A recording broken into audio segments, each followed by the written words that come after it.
Assalamualaikum warahmatullahi wabarakatuh. Hello everyone, my name is Aisyah Syala Azkia from grade 11 majoring in TKPI. Currently, I am doing my internship at the Harbor Master Office of the Cluster Sunda Kelapa Port Authority, or commonly called the Cluster Sunda Kelapa KSOP. Okay, before we get into the main discussion, let's first get to know what KSOP is. KSOP adalah singkatan dari Kesya Bandaran dan Otoritas Pelabuhan, yaitu lembaga pemerintah di bawah Kementerian Perhubungan yang bertugas mengawasi, mengatur, dan mengendalikan kegiatan di pelabuhan komersial. Organisasi ini dibentuk berdasarkan Peraturan Menteri Perhubungan Republik Indonesia Nomor PM16 Tahun 2023 tentang perubahan keempat atas Peraturan Menteri Perhubungan Nomor PM36 Tahun 2012 tentang organisasi dan tata kerja Kantor Kesya Bandaran dan Otoritas Pelabuhan. Ada pula struktur dari Kantor Kesya Bandaran dan Otoritas Pelabuhan kelas 3 Sunda Kelapa. Kepala kantor ada Bapak Margonda Lamhot Asisi Hite, SEMMTR. Ada juga Kepala Subbagian Tata Usaha, Bapak Purnama Rotua Julius Tony SE. Ada juga Kepala Seksi SASK, Bapak Muhammad Nuryadin, SOS MA. Ada juga Kepala Seksi KBPP, Bapak Sonis CP Silaban, SSIT, MMTR. Dan juga ada Kepala Seksi Lala, Ibu Ami Nurjanah, SSI MSC. Tentunya di setiap kantor atau perusahaan memiliki SOP tertentu.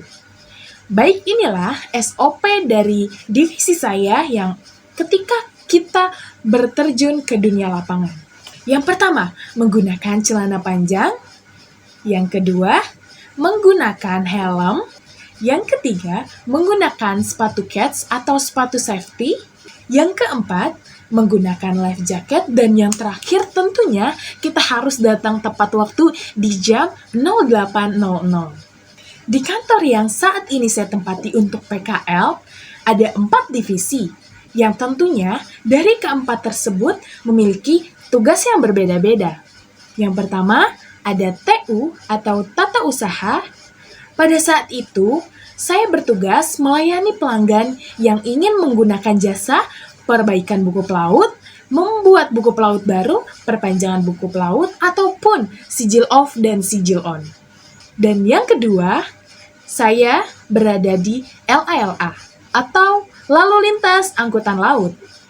Pada seksi ini, bertugas untuk mengatur lalu lintas dan juga saya merekap data keberangkatan dan tibanya kapal di Pelabuhan Sunda Kelapa. Yang ketiga ada KBPP, Keselamatan Berlayar, Penjagaan dan Patroli.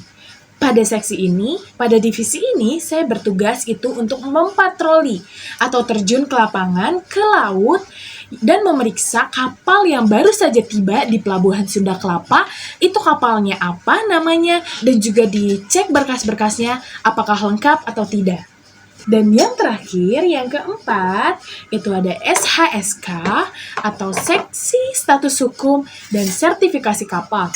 Ini bertugas merapihkan data-data atau mengumpulkan menjadi satu berkas-berkas yang memang sudah disertifikasi atau diverifikasi untuk sertifikatnya dan mana yang belum. Jadi kami melihat dan mencari-cari itu mana saja yang belum diverifikasi dan sudah. Itulah tugasnya dari 4 divisi yang saat ini menjadi tempat PKL saya. Saya akan menilai tentang dampak kebijakan pemerintah terhadap sektor perikanan dan dunia maritim. Tentunya pasti akan ada plus dan minus dari setiap kebijakan yang akan diberlakukan. Namun saya menilai bahwa kebijakan tersebut sangat baik untuk dilakukan untuk saat ini ya. Karena saat ini Indonesia sangat krisis dengan lapangan kerja. Dengan adanya seperti itu, dengan adanya kebijakan itu, orang-orang yang sebelumnya tidak memiliki lapangan kerja ataupun pekerjaan yang layak, jadi dapat memanfaatkan kebijakan tersebut untuk mendapatkan pekerjaan yang layak. Juga dengan adanya kebijakan tersebut, ekonomi maritim Indonesia itu bisa bersaing dengan ekonomi maritim di luar negeri ataupun negara-negara maju. Jadi sangat baik untuk perkembangan ekonomi maritim negeri kita. Dan juga yang gak kalah penting, dengan adanya kebijakan ini, peningkatan kualitas dan keamanan produk jadi meningkat. Jadi adanya sebuah perubahan dan juga perkembangan dalam ekonomi maritim negara kita. Begitu sih penilaian dari saya, terima kasih. Oke, saat ini kita bisa melihat statistik data, diagram bahwa 3 bulan terakhir itu seberapa banyak sih kapal yang bersinggah di Pelabuhan Sunda Kelapa ini? Pada bulan September ada 350 kapal, Oktober 395 kapal, dan November ada 381 kapal.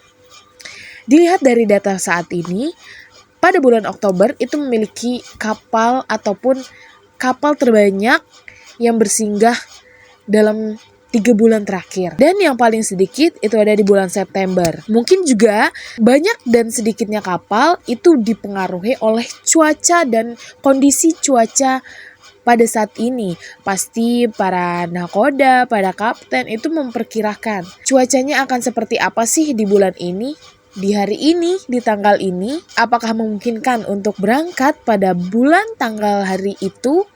Dengan cuaca seperti itu, dengan membawa muatan sebanyak itu, pasti kapten memikirkan sebegitu detailnya. Jadi di bulan September itu sedikit yang bersinggah karena kemungkinan itu cuaca sedang tidak baik di perairan sana.